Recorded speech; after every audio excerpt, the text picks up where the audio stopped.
From the bookshelf of the world.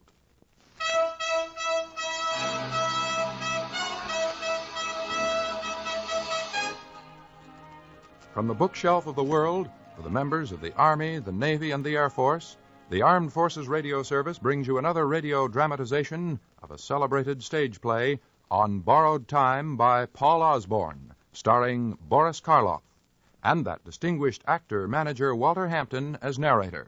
And so, for our next 30 minutes, we'll be On Borrowed Time.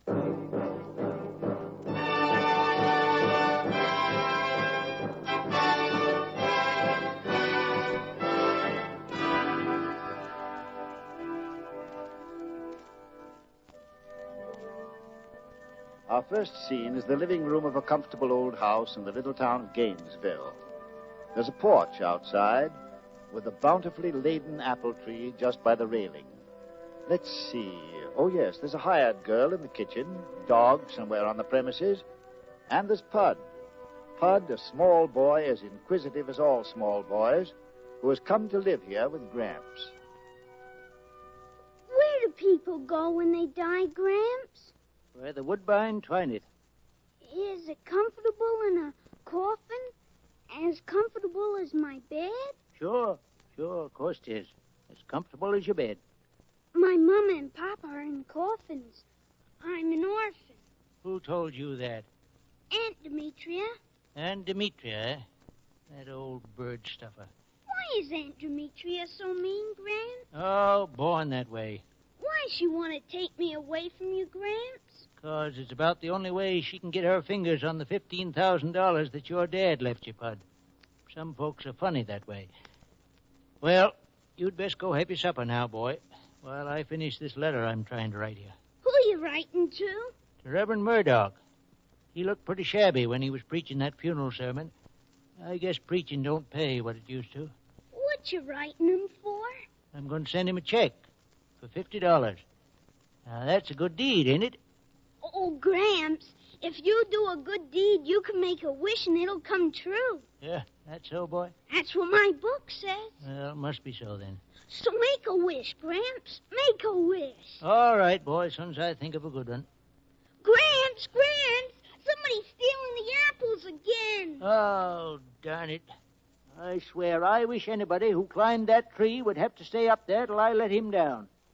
Gramps, you made a wish. Huh? A wish. You wished anyone who climbed that tree would have to stay there till you let him down. Yeah, a lot of good it'll do me. Gee, I bet we catch one of those bad boys up there and we can keep him up there for 100 years. Maybe 1,000,000 years, huh, Gramps? Oh, hush, boy, hush. What's the matter, Gramps? Are you sick? Nothing, boy, nothing. Just growing pains, I guess.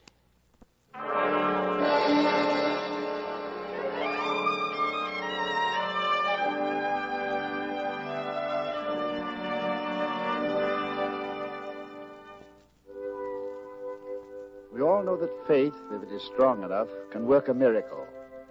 So perhaps because a little boy believed utterly in a wish coming true, it came true. Gramps, who always let the young thieves of his apples get away, no matter how much he shouted vengeance, found the next boy stuck in the tree, quite unable to get down, until Gramps, astonished, said the word. Could that be why he smiles now, as he sits on the porch with closed eyes at sunset a few days later? Or could he be devising some scheme to thwart Aunt Demetria's efforts to take charge of Pud and the $15,000 he inherited? Growing pains, he'd told Pud. It was true. Gramps was growing old and very tired. Good evening. Mr. Julian Northrop, I believe. What's that? I didn't catch it. Most people don't hear me the first time. Well, how in blazes could I hear you if I was asleep? Are you sure you were asleep? Yeah. I guess I must have drowsed off. I felt kind of tired all of a sudden. Who are you? What do you want? You. I request that you come with me. Where are you going? Where the woodbine twineth. Where the wood... Well, I said that. I made it up. That's what you say to a child. I ain't no child. Say, look here. Who in blazes are you? You may call me Mr. Brink. Well, look here, Mr. Brink. I don't like you. I don't like the way you snuck up here. I don't like the way you talk. And I wouldn't go with you to a rat fight. So now you know. I'm afraid that is as it may be. Oh, you are. Well, you better get out of here right away. You see, it's time for you to come with me. No, it ain't. I ain't going nowheres. I'm going to stay right here with Pud. So you get out of here. Go on now, get off my property. Now, let's not be difficult about it.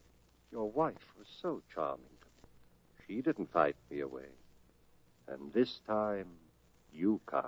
No, I... Come now. No. Come. No, Pud.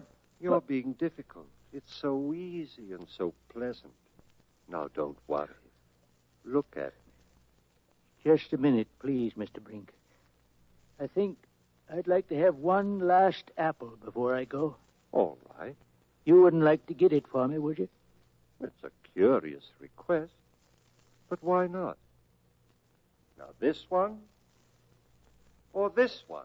Ones you can reach ain't so good as the ones higher up in the tree. They're the sweetest. So, you don't mind climbing, since it's my last request? Very well. Is this high enough to suit you? If it is, I can pick it. I don't want none of 'em. I got you up that tree, and now you're going to stay there till I tell you to come down.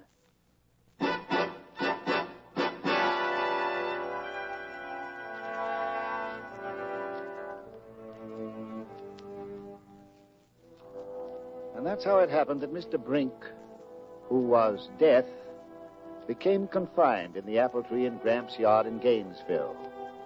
Gramps could see him and talk to him, and so oddly enough could Pud. But to everyone else, Mr. Brink was invisible, and his presence there was a secret. A secret, that is, until the day workmen came and started to erect a high fence around the tree. Not one to impede the progress of a secret, Aunt Demetria Riffle was also on hand. And before long, so was Dr. Evans, who soon heard the whole story. Is this supposed to be a joke, Miss Riffle? What would you say if I told you I believe it was the gospel truth? I'm afraid I'd say you were crazy. I would be crazy, wouldn't I? And what if I told you that Mr. Brink is a man just like you who goes around taking people away with him when it's time for them to die? Die? And not only that, touching that tree is the only way anyone can die. There is no more death in the world, Doctor, until Julian lets Mr. Brink come down. What in tarnation are you doing here, Dr. Evans? Oh, Dimitri. Northrop, do you mean to say that there's somebody sitting up in that tree That's right. and nobody in the world can die anymore? Not until I say so. Unless they touch that tree, or one of them apples, or Mr. Brink himself. You're not serious about this, Northrop. Listen, I don't want you to go telling anybody about this. I got him up there, and now I got to figure out what in tarnation I'm going to do with him. Mr. Brink. Sir? Notice he calls me sir. You see, Doctor, he thinks someone's answering. I'm sorry I ain't had more of a chance to talk with you. Perhaps I shouldn't say it, but I'm not extremely upset by that. You ain't mad at me, are you? I think I might justifiably be allowed some slight irritation. Well, I wouldn't have put you up there without a mighty good reason. I got you up there so this old hellion couldn't get Pud and the money his father left him. Julian! Now, Mr. Brink, you see this old battle axe here? Her name's Demetria Riffle. You got anything on your schedule about when you're supposed to snuff her out? Riffle? No such name has come to my attention yet. Well, I'm going to keep you up there until it's time for you to exterminate her. Are you going to be home later this evening, Northrop? Yeah, of course I am. I may be over and talk some more about this.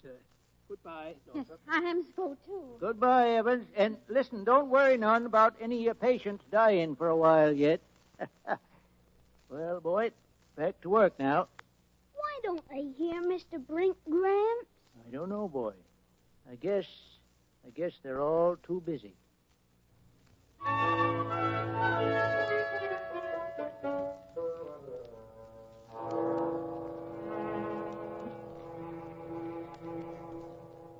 Come in, sit down, Doc. You too, Dimitri, if you got to. They haven't time for that, Julian. As a matter of fact, Northrop, I've been telling a man I know about Mr. Brink and the tree. Oh, now, what did you go and do that for? Oh, what's the use? Try to get this straight, Julian, will you? Dr. Evans talked to Mr. Grimes, the head of the state insane asylum, and he's taking you there now. He's taking me to... Doc, you're taking me to the insane asylum? It's just for observation, Northrop. But there ain't nothing wrong with me, Doc. Then we'll find that out. Honest, there ain't nothing wrong with me. Are you going along quiet, Julian, or does he have to put a straitjacket on you? He can. He's already certified you. Oh, well, sort of looks like I gotta go, don't it? Well, I'll just go up and say goodbye to Pod. No. You'll see him tomorrow. Miss Riffle will bring him up to the asylum. Better come along now, Northrop. Sure. Yes, I'm going to go right along with you. I'm going to march right up to that bug house and surprise him. Oh, wait. What's the matter? My badge. I got to have my badge like I wear in parades. I'm a veteran, you know. Fine. You couldn't march without your badge now, could you? No, sirree. It's right here in the desk. I was afraid for a minute it was upstairs, but I got it. Now there. A gun. Put that gun down. Put it down. This is no way of getting out of it. It's the only way that occurs to me at the minute. Now, listen. I ain't going to no bug house. And I ain't going to let this old she-cat have Pod. Oh. Now, listen, Doc. I'll make a bargain with you. You take the worst poison you got in that bag and put some of it in a tumbler. Then you catch a fly and put him in the poison. If that fly dies, I'll give myself up to you, to the police, to anybody. Go to the insane asylum. Do anything you say. I promise. Cross my heart. Well? It's the easiest way, Miss Riffle. Yes, All right, Northrop, okay. You get the poison. I'll get the glass. And, Dimitri, you catch a fly. You ought to enjoy that. Oh, what? Now, of course, a bet ain't a bet that don't cut both ways. If the fly lives, you got to swear I'm sane. Oh, Doctor. Don't worry, Miss Riffle. I know darn well I can kill a fly. If I can't, I'll quit medicine. All right, Northrop. Where's the fly, Demetria? Wait a minute. Here's one. You got him? Yeah. You got the poison? Yeah. Enough to kill a horse. Put it in the tumbler. All right. Don't get so excited, little fly. You'll be buzzing around just as good as new pretty soon. Now, in you go. There he is, Doc. Smack down in your horse poison. And you still think you can kill a fly, huh? I've always thought I could, Northrop. Well, you live and learn, Evans. You live and learn. All right. He's been in there long enough. I'll get him out with these tweezers and put him down on the table. There he is. Looks kind of sick, don't he? Sick? If I ever saw anything dead, I don't know what is. He's dead, Northrop. No, he ain't. Let me stir him a mite. You see? You're crazy, that's all. Well, Doctor, why... It failed, Miss R. He'll come along with me now, I think. All right, Northrop. A bet's a bet. Well, I'll be turning. So let's get going. Put down that gun. Yes, sir. Wait a minute. Wait a minute. What? He moved. What? Yes, sir. Look. He's drunk as a lord, but we didn't say nothing about that. Look, he's moving right across the table. I'll be... Dr. Evans, you didn't give him enough poison. I gave him enough to kill 1,000,000 flies. Well, now will you believe what I've been telling you about Mr. Brink? Well, it seems I must, Northrop. Where's the paper that says I'm crazy? Right here. Thanks, Doc. Now I guess you and Dimitri better go home, because I'm kind of tired.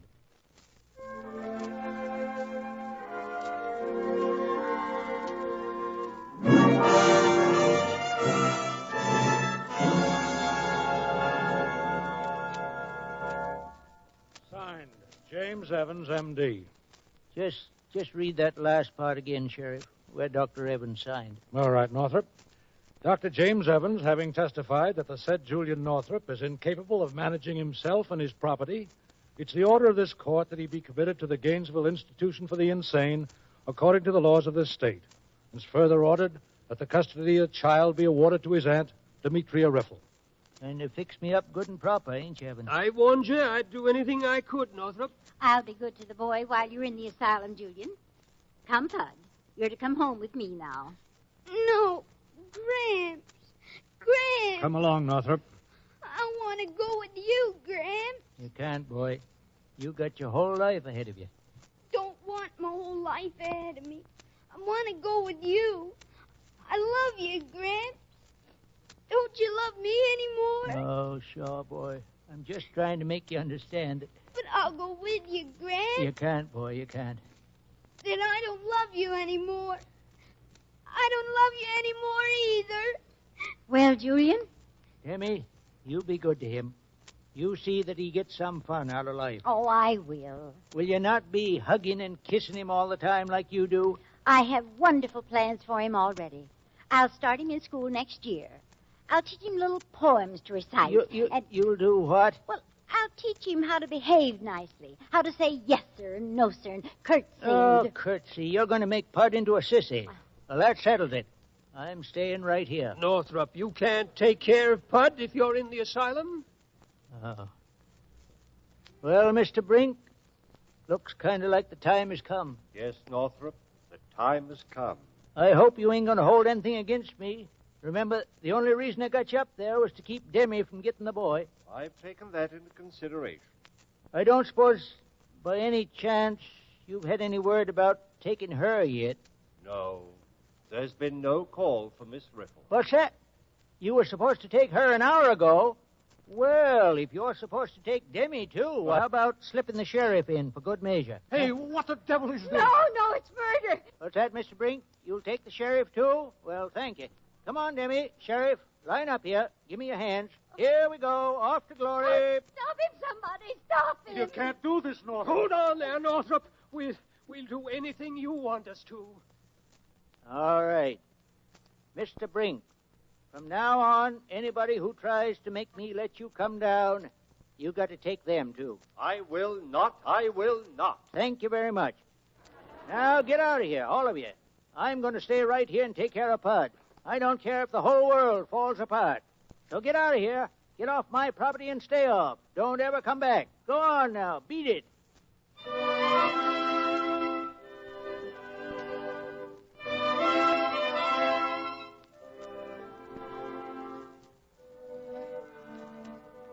He was an old man, Gramps, and not well. The challenging battles for his sanity had tired him. He slept late the next morning, so it came about that little Pud got up first and went out on the porch by himself in the early morning sunlight to wait for Gramps. And from the apple tree, Mr. Brink watched. Pud. Hello there, Mr. Brink. Why, what's the matter, Pud? Nothing. I'm waiting for my Gran. Why? Can't you do things by yourself? Of course I can. I just don't want to. Oh, that's because you're still a baby, Pud. I ain't a baby. Don't you dare call me a baby. I'll spit in your eye. You might find that rather difficult. Why? You couldn't reach me to do it. I could, too. Oh, you'd be afraid. Who's afraid? Nuts. That's not very polite. It's politer than you are, you big squab of bush of puss. I never heard that word before. So what? Neither did I. You can make up words? Sure I can. I can do anything. Oh, no, you can't. You can't even climb a tree. I can, too. I climbed that tree before you got up it, and I climbed it down again. It's more than you can do. You're right about that. But you couldn't do it now. Why, you can't even climb that fence. I could do it with one hand. Well, let's see. All right. All I've got to do is start from the rail here and reach over to the... Ouch, that hurts my hand. Baby, I told you. Baby. Who's a baby? Here I go. You just watch me. Watch. Who said I couldn't climb this old fence? Look, I'm on top of it, sitting right up on top. Most the size as you. That's right. I never thought you could do it. I guess you must be stronger than I thought. I guess you can do everything. Even stand up on the fence. Sure I can. Watch me. Easy. Come on now. Just a little more. Up. On the edge there. Get one leg over, then brace, and up. There you are, Pud.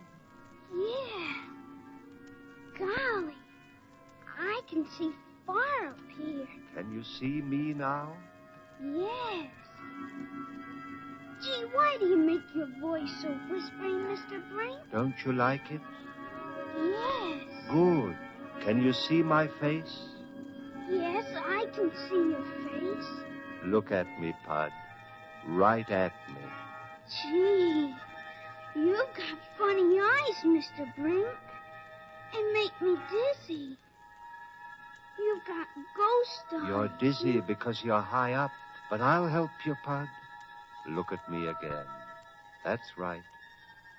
Now I'm going to put out my hand to steady you. Keep on looking at me. Give me your hand. It's too far. No, it isn't. Just lean forward. Yeah, I am. I can't. I'm gonna fall. Grant! Grant!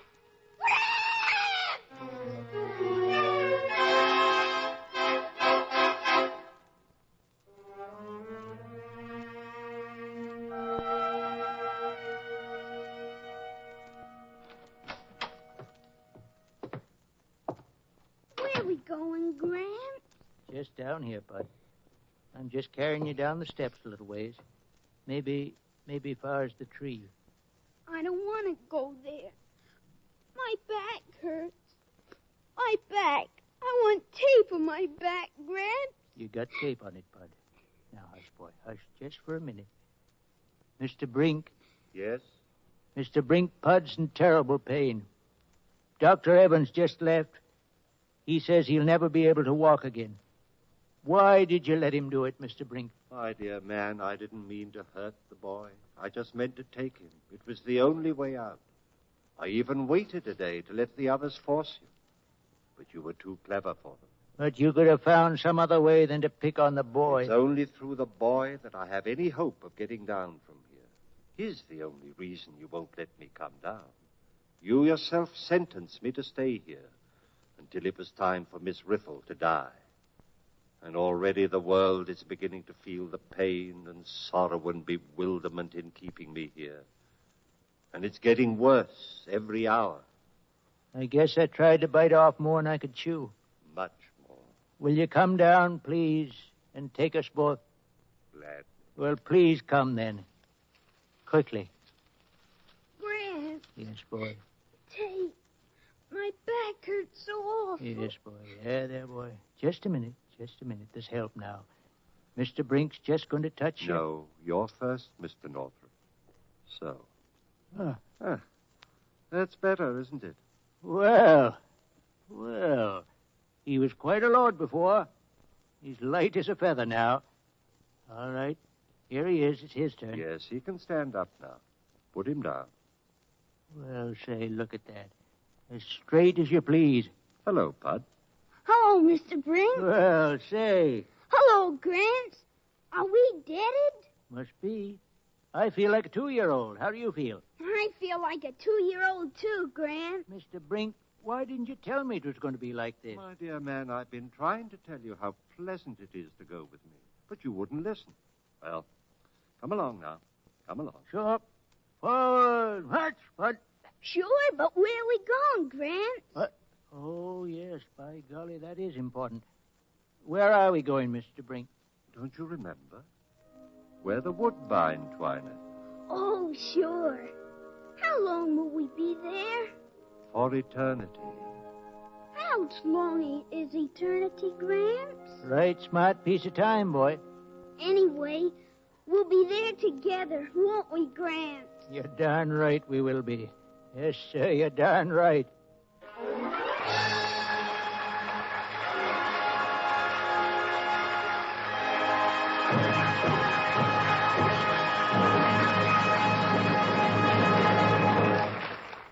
You have been listening to Paul Osborn's On Borrowed Time, starring Boris Karloff, brought to you by the United States Armed Forces Radio Service, the voice of information and education from the bookshelf of the world.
Great Scenes from Great Plays, with your host, Walter Hamden, and starring tonight Miss Joan Caulfield in Little Women.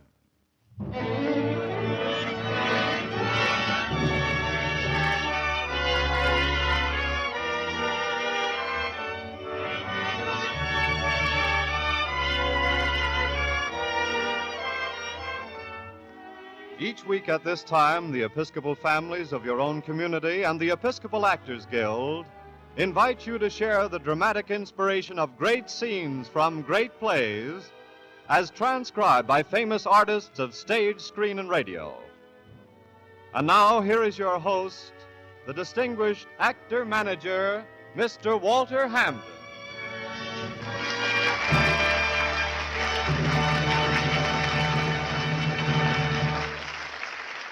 Thank you, and good evening. One of the most beloved stories in all our literature is Louisa May Alcott's Little Women, and with good reason, I believe, for though our homes today may be very different from the March family home in the story, still the laughter, the happy moments, and the sad ones in the lives of Meg, Jo, Beth, and Amy are mirrors of youth the world over. Tonight we are honored to have in the role of the forthright, impetuous Jo, who wants to play big brother to her sisters and keep the family together, the delightful young star of stage and screen, Miss Joan Caulfield.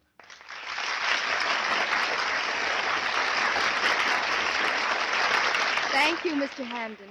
And because I've always wanted to play Jo, ever since I first read about her in Little Women, I'm especially pleased about being with you in tonight's play.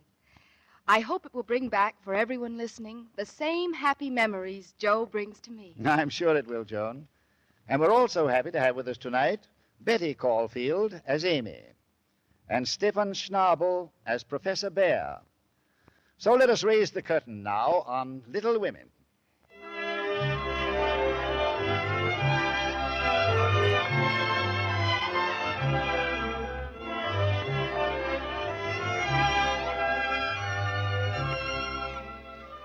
The March family house is big and old and somewhat shabby, and it rests in a dignified, if slightly lopsided position, well back from the tree-shaded street in a small New England town.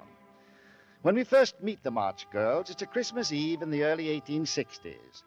In the parlor, a bright fire is crackling in the old-fashioned hearth, casting its warm glow on the lovely faces of the four sisters gathered round. On womanly Meg, the eldest. It is indeed dreadful to be poor at Christmas time. On blonde Amy, the youngest. I agree with you, Meg. I think it's utterly unfair for some girls to have all the pretty things they want and others nothing at all. On shy and gentle Beth, bending over her embroidery.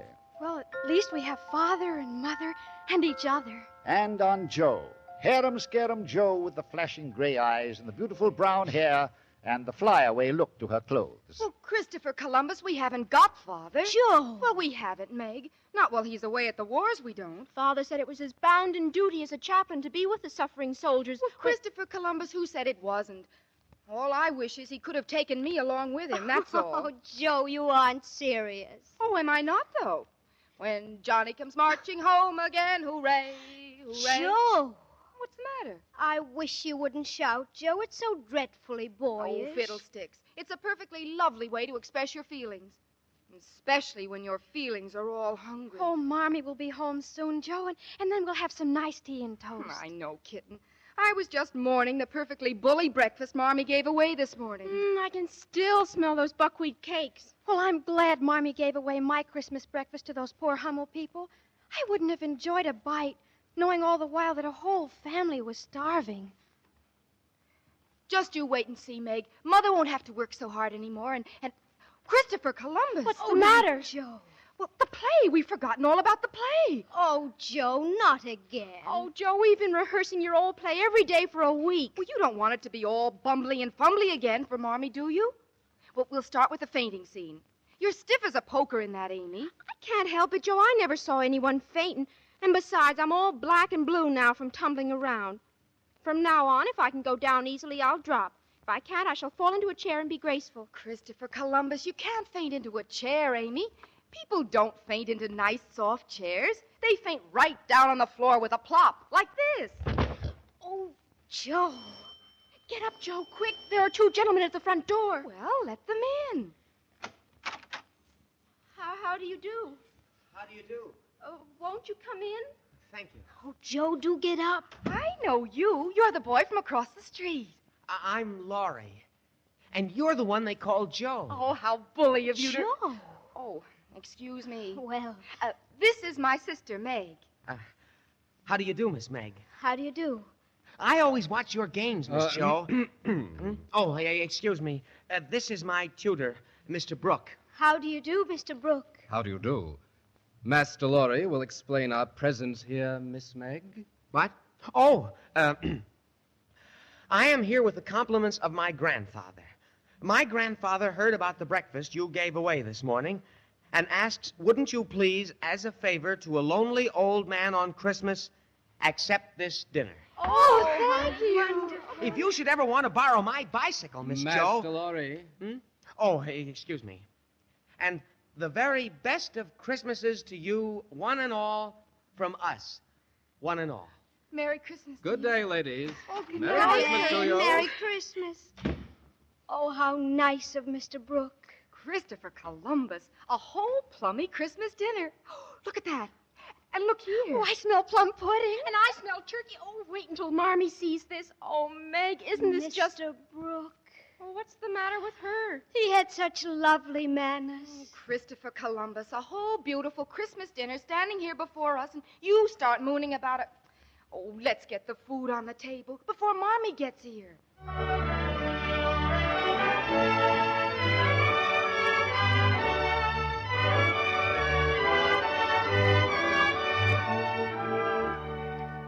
Joe, as you can see, was not one for sentiment. At least, not yet. Jo considered herself the man of the family, now that Father March was away, and was inclined to look with a rather scornful eye on such girlish fancies as manners and fashion and parties and balls. Joe! Oh, Joe, look. A regular note of invitation from Mrs. Gardner for tomorrow night. Isn't that wonderful, Joe? Oh, what shall we wear? What's the use of asking what, Meg? When you know we should wear our poplins because we haven't got anything else. I don't see how you can go on calmly eating apples at a time like this, Joe. Oh, if I only had a silk dress. Christopher Columbus, I forgot. My dress is burnt in the back, and it shows horribly. Oh, dear. Well, then you'll just have to sit still all you can and keep your back out of sight. Now, let me see. I'll wear a ribbon in my hair, and my gloves are clean, though they aren't as nice as I'd like. Oh, mine are spoilt with lemonade, so I shall have to go without. Oh, Joe, you can't go without gloves. I'd be mortified if you did. I can hold them crunched in my hand so no one will see. No, I'll tell you what we'll do. We'll each wear one good and carry one bad.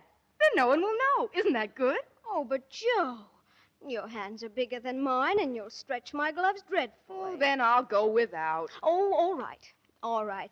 You may have my glove. Only don't dirty it.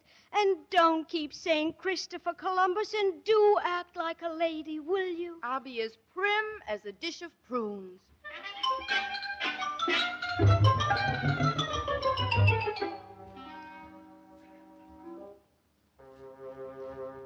Jo tried so terribly hard to be prim and sedate that before the party was half over, she was bored to tears.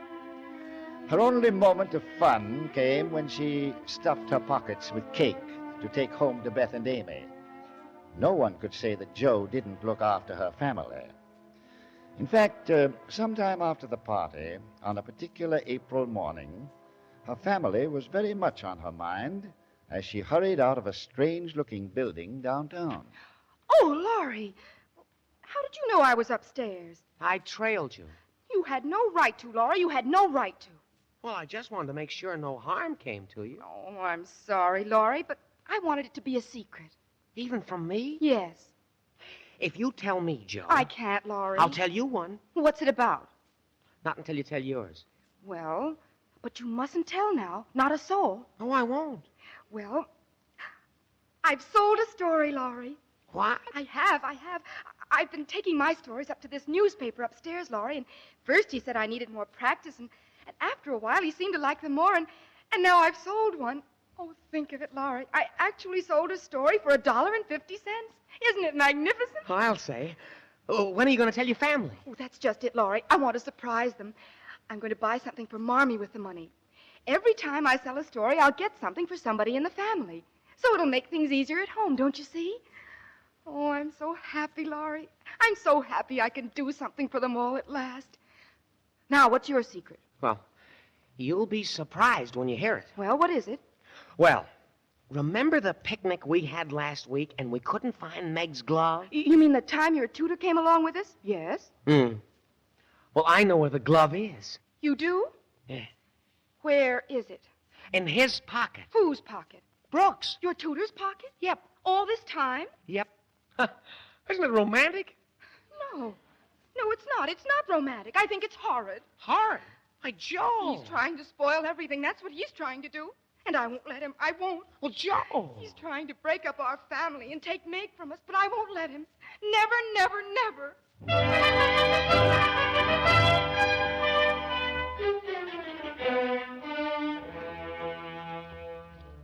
Well, Meg, I suppose your John will be coming around soon. He does every day now for one excuse or another. Don't say my John. It isn't proper or true. And I've told you I don't care about him, so please let's not say any more about it. Any more about it? Christopher Columbus, everything's spoiled already. And soon he'll be pussyfooting around asking you to marry him. And you'll say yes, and the family will be a shambles. Really, Joe, don't be so childish. Besides, I can't say anything till he speaks. And when he does, you'll probably burst into tears and say, oh, yes, John, yes, yes, yes. Oh, don't be silly. Well, if you ask my advice.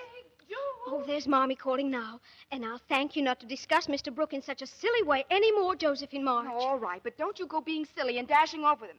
Coming, Marmee. Now, Mommy's running toward us. Something's the matter. No. Mommy. No, you're not to get excited, children. You're not to get excited. What's the matter, Marmee? What's happened? Get Beth and Amy. Marmee, what's... A telegram? Let me see, Joe. Your husband very ill in Washington Hospital. Come at once. Oh, no.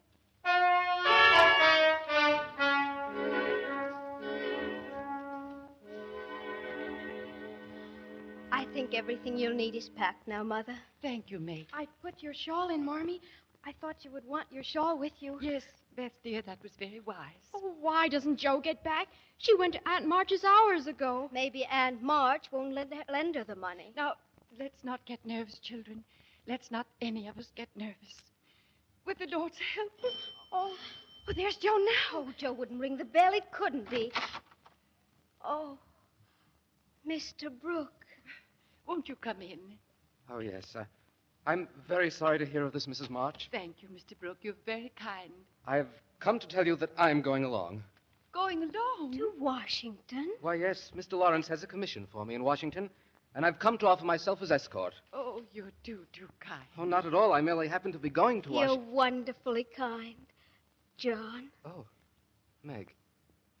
Oh, Meg, do you really think so? Yes, John. Oh, am I too late? Am I too late? I ran all the way. Joe, child, you're all out of breath. You... Oh, Joe! I look different, don't I? She's cut off all her hair. Oh, Joe, you look awful. You look like a toothbrush. Well, I don't care. The man gave me $25 for it. $25? Oh, here, Mother. It's for the trip. Aunt March wouldn't give... Joe. My dear, dear Joe. Well, what's everybody standing around for? What are we all staring at? We got the money, didn't we? You don't think I mind about my hair, do you?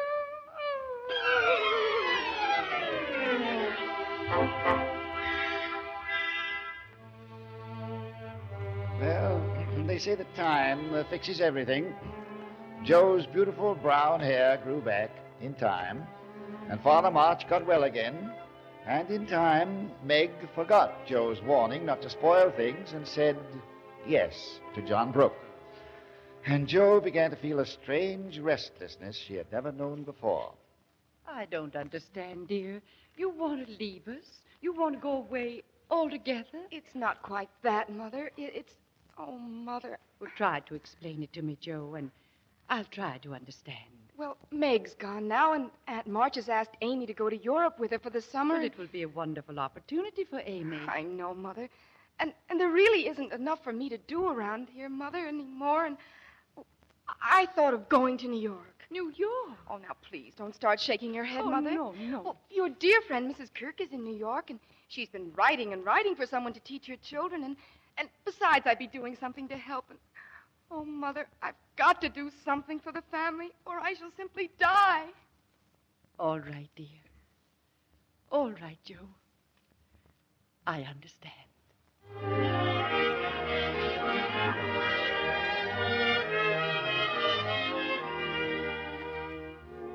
Joe went to New York, and at first in the big, unfamiliar city, Joe was a stranger to everyone, and everyone was a stranger to her, and she was lonely. But one evening, as Joe was coming home from another of her visits to the newspaper editors, she passed a certain door on the second floor of Mrs. Kirk's boarding house. Oh, dear. Good evening. Oh. You knocked, Fräulein? Oh, no. I mean, it was my umbrella. It knocked. Ah, I see. I was just going by, and I happened to stop for a moment. Your song was so pretty. You are lonely. Lonely? Oh, good heavens, no, I'm never lonely. I am new here. Ah, yes. I, too, am new here, Fräulein. Allow me, Professor Beer of Vienna.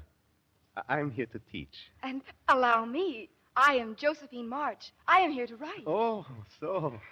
Well, I guess I'd better be getting upstairs. I have so much to do, so much. Miss March. Yes? Perhaps sometime when you have not so much to do, you said that you write. You will allow me to read the stories you write sometime when you're free. Oh, you can read them right now. You can read them right this minute. Don't you move now. I'll be back in a second.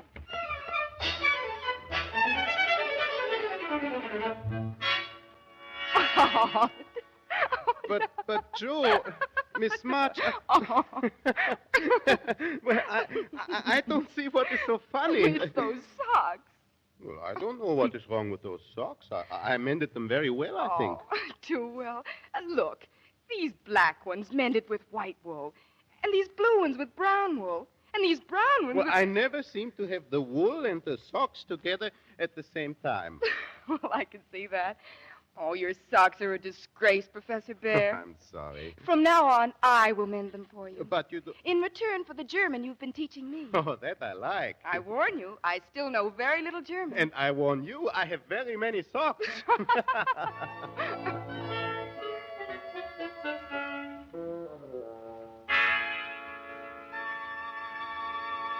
No, Miss March, no.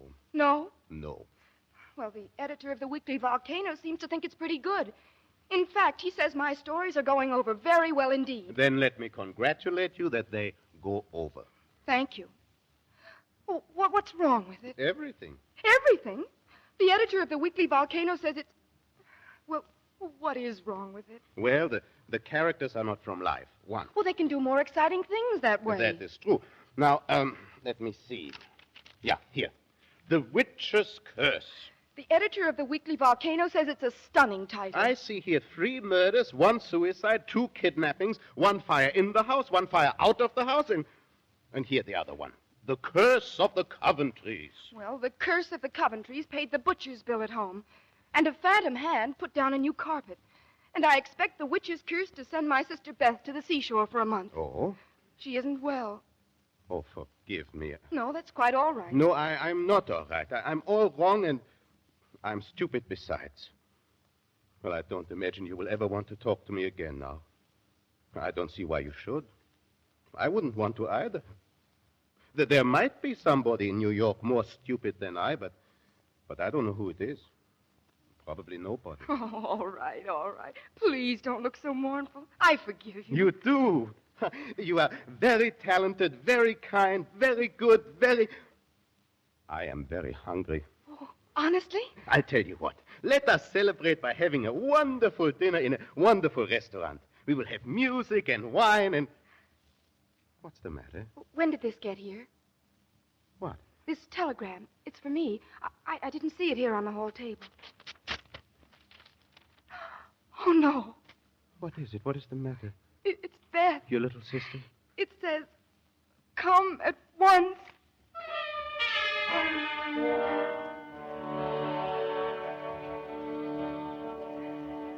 But that can't be, Beth. You must get well. You will. No, Joe. I won't. Oh, I want to. I can't tell you how much I want to. But every day I lose a little more of life.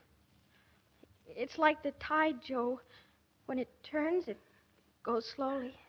But it can't be stopped. Oh, no, Beth. You're too young. I won't let you go. I'll work and pray and fight. Oh, there must be ways. It can't be too late, Beth. Joe, you'll stand by Father and Mother. I won't let you say such things. Oh, I wish I could say I'm glad to go. But I love life so. Oh, please, Beth, don't. I don't know how to express myself. And I shouldn't try to anyone but you, Joe. But I've just got to tell you this.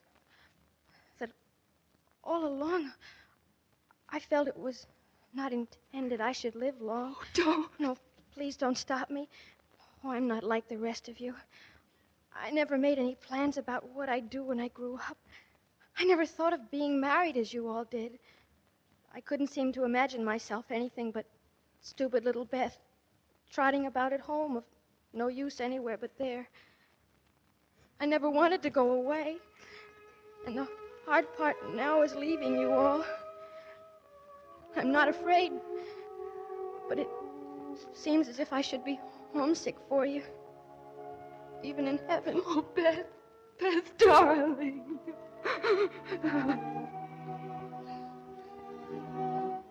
How am I to tell you what happened now? By and by, the needle with which Beth loved to embroider became too heavy, and soon she put it down forever. Sometimes it seemed as though Joe would break down completely. And so the spring days came and went, the sky grew clearer, the earth greener, the flowers were up fair and early, and the birds came back in time to say goodbye to Beth. And no one in the world seemed so alone as Joe was then. Why don't you try to write, Joe? Writing always used to make you happy. I've no heart to write, Mother. Perhaps if you just tried. It's no use. Nobody'd care for the sort of things I'd want to say now anyway. Well, we would. Your father and Meg and John and Amy and Laurie. Joe. Yes, Mother? I got a letter from Amy. I know. She met Laurie in Paris. They said they're engaged. I know. Joe. Yes, Mother? Were you ever... Well, did you... If you're trying to ask me, was I ever in love with Laurie, Mother? No. Not Laurie. Not Laurie? Joe. Oh, Mother, please. Please, I don't want to talk anymore. I can't talk anymore.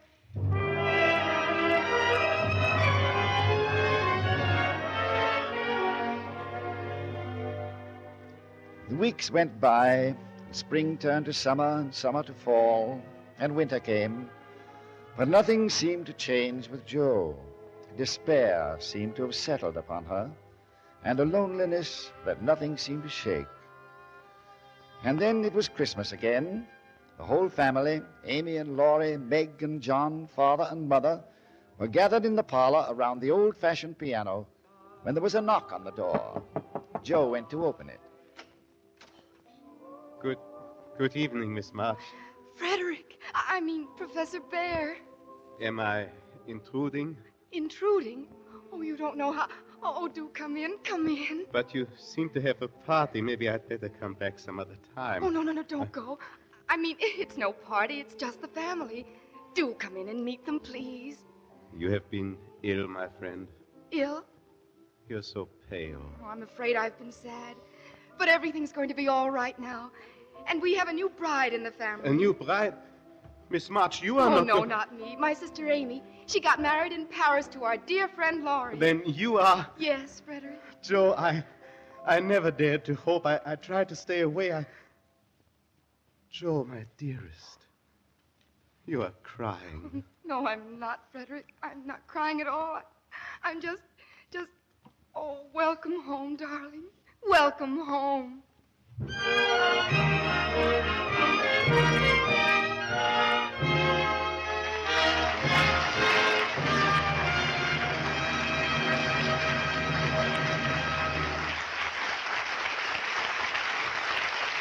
is Walter Hamden, ladies and gentlemen. I'll be back in a moment to tell you about next week's play. But first, an important message I know you'll want to hear. It doesn't matter whether your family is large or small. If it's united by steadfast, unselfish love, it's far better able to withstand the stresses and problems of modern life.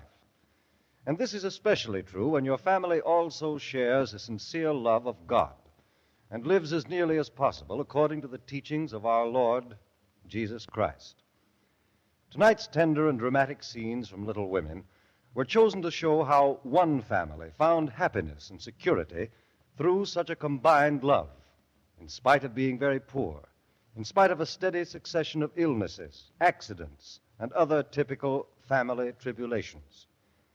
Today, of course, it's especially difficult to keep families together, both physically and spiritually.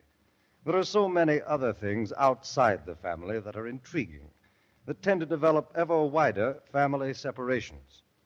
But regardless of all the disturbing factors in our modern world, families can be strong, happy, and secure within themselves when the entire family bases its operations on sincere devotion to each other and to God through the church.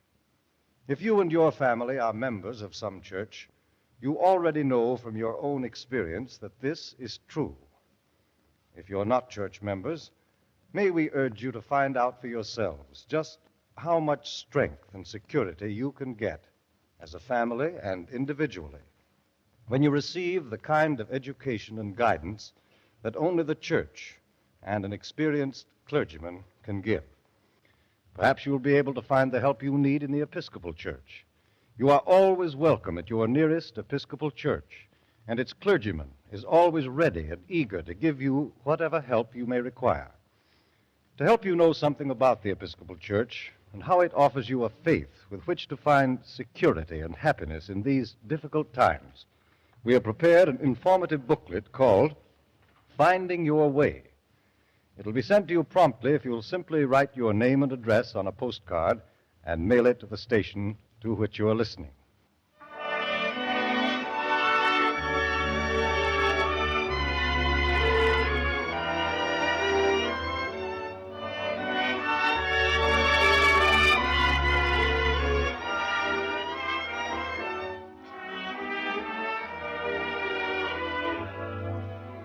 I'd like to thank our cast for a most delightful performance, and especially you, Joan Caulfield, for bringing the immortal Joe back to life again. Next week, friends, we shall present one of the most popular stories of all time, Charles Dickens's thrilling A Tale of Two Cities. And here to play the role of Sidney Carton, the man who gave his life for the woman he loved, will be the well-known star of stage and screen, Mr. Brian Ahern. I hope you'll join us. And now, an invitation from the Episcopal Church. The Episcopal Church in your community cordially invites you to attend services this Sunday morning. If you're not familiar with the location of your nearest Episcopal church or of the hours of service, you'll find both listed in your local newspaper or church directory. Your rector will be happy to have you join the Episcopal family. You'll find him waiting to welcome you personally when the services are concluded.